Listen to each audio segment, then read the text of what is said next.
I've been approached by people in Canada to involve myself more deeply in a practical role, and also publicly as a political figure. But I'd rather do what I'm doing.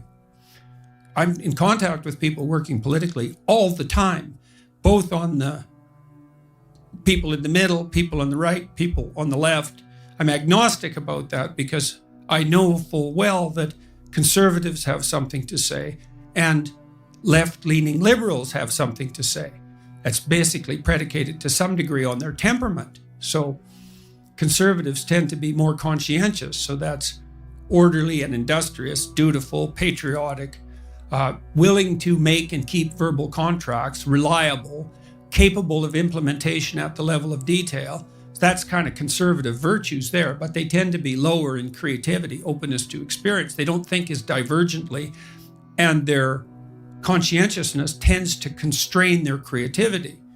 Whereas the liberal types, they're high in openness to experience. That's the creativity dimension, but they tend to be lower in conscientiousness, particularly orderliness. And so what that means is those with a liberal temperament tend to be creative/entrepreneurs, and those with a conservative temperament tend to be managerial and administrative.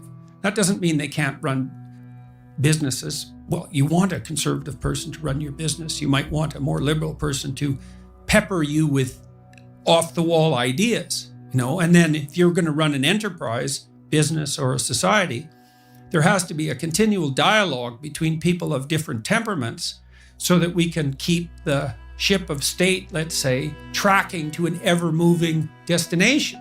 That's why free speech is so necessary. It's not another right, it's the right.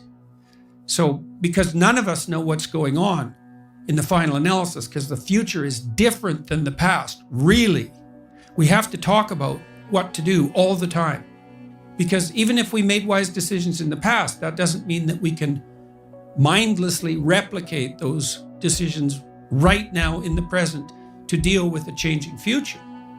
So I want to help encourage people to become the sort of people who can engage in that free dialogue. And I think that's the best way forward, especially as we all become more technologically powerful. It's like, you better be smart enough to use your iPhone. And that's pretty damn smart, let's say wise, because that's no trivial gadget. And if you're not careful with it, it will turn on you.